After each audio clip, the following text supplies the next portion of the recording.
What is up, my friends? You are very welcome along to this recap video here on Anfield Agenda. We're going to go through the main talking points from tonight's late night agenda stream. As always, though, we do want to know your thoughts in the comment section. Drop a like on the video if you enjoy it, and we would love you to hit that subscribe button. So before I get stuck into the Liverpool related news, I guess this is kind of Liverpool related, but you're probably aware that Manchester City in the Champions League tonight raced into a 3-goal lead against Feyenoord, only to be pulled back for it to end 3-3. What a delicious result that is. Well done to Feyenoord, Arne Slot's former club. And nobody can now say that there isn't a problem at Manchester City. Pep's players just aren't doing it out there on the pitch. And maybe all of the noise around the charges and everything else is finally starting to catch up with them. But what a result that was for Feyenoord. And I guess for all of European football. Manchester City capitulating from a 3-0 lead to draw 3-3. I guess we'll find out if they have any response in them come Sunday. Thoughts on that result are very much welcome in the comments. Right, ladies and gentlemen, some quotes from Andy Robertson about Trent Alexander-Arnold, and I love this from Robbo. He was speaking about Trent, and he said, "Trent is one of the closest friends I've got in the changing room. We kind of went on the journey together." And they did, if you think about it. You know, both of them, although Robertson's a bit older, but he came into Liverpool around that time where Trent was becoming more prominent in the squad. And what a time, what an era we've had of those two gents on either fullback position. Just rewriting the history books, the rule books on what fullbacks do. And yeah, but there's more from Robertson. Sorry, I was going off into a daydream there. He said he's obviously a fantastic footballer and a fantastic person. I think the quality speaks for itself. At the top level, one of, if not the best right backs in the world. I think he shows that year on year. Probably people forget that he's still fairly young. He's probably getting a wee bit older now, but he's still young enough to get even better. I think that is the main thing for him to do. He's got a will to succeed, a will to learn, and I think you've seen that this season as well. He's a pleasure to play with. We've kind of grown together with the fullback role, and I've enjoyed doing that with him. So what I choose to take from that from Andy Robertson was obviously a massive amount of respect for Trent there, but also that maybe he's just reminding Trent of those good times and hoping that his teammate signs a new contract extension at the club. And on those contract extensions, actually, a lot of Liverpool fans, myself included, very disappointed with Jamie Carragher going in on Mohamed Salah. And not just Jamie Carragher, to be fair. There's other people as well questioning the timing of it. And I would say this. Where was the same level of frustration or pushback when Virgil said something similar? So people have said that Mohamed Salah chose this moment to go out there and speak to the media. Maybe he did, but so what? He didn't do it to undermine the week ahead because, well, he's going to be playing and he's going to be putting in performances. But remember on Sky a while back when Virgil was asked about his own situation and he said that he hadn't received any offer from the club yet and it was in the hands of the right people, much like Mo said. About he wants to stay at the club, loves the club. I don't remember the same pushback. I don't remember the same level of outrage. I don't remember the same people that are getting on their high horses now having anything to say. Now look, Virgil shouldn't have got any grief over that, nor should Mohamed Salah get any grief over this. The grief should be placed squarely at the feet of Edwards, Hughes and FSG. It is that simple in my eyes.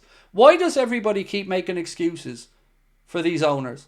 Ultimately, these very clever business people who were supposed to be geniuses and make every penny count have put us in a position where 3 stars of this team could walk out the door for free, one of them just in the prime of his career at 26.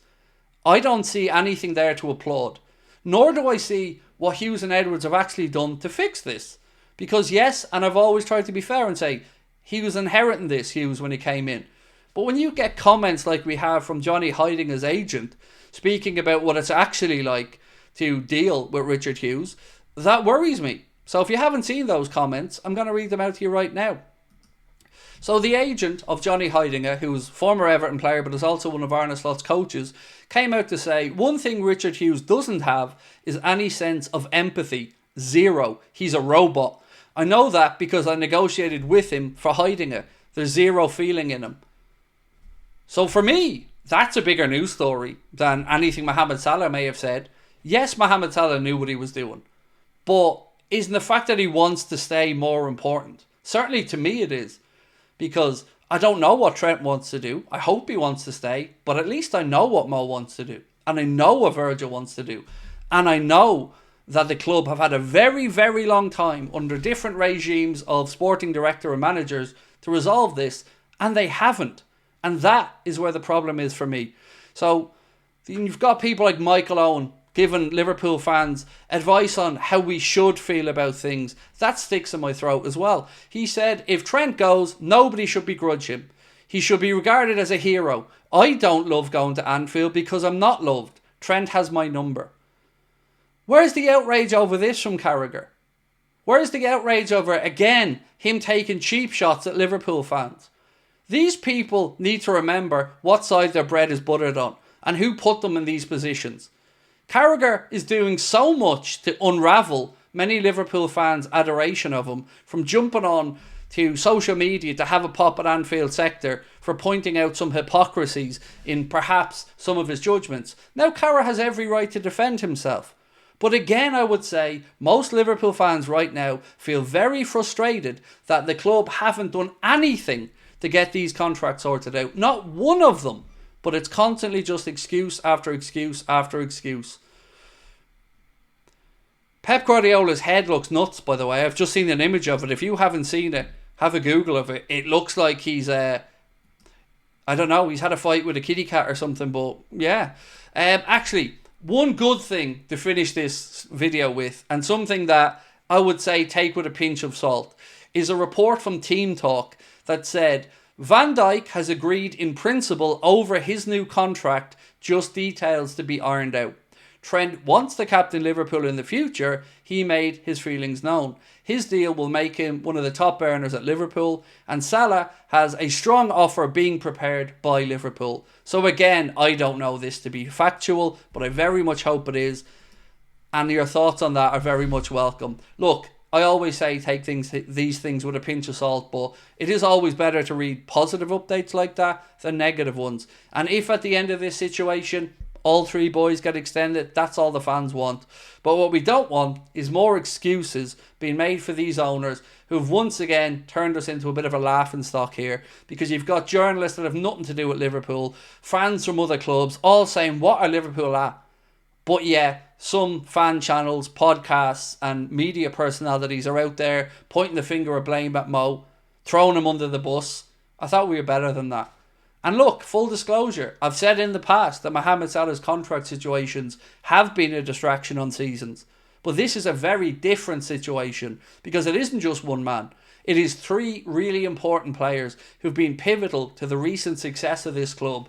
And apparently none of them are worth getting these contracts done in a timely manner. That speaks volumes to me. And the excuse making around why it's taken this long really needs to stop. The real question is, why hasn't it been done? So that's how I feel on it all. Of course, though, I want to know your thoughts. Let me know in the comment section. Do you think Carragher has a point? Do you disagree with him? Really do love to know. Tomorrow, for the game, we will be live from 6:45.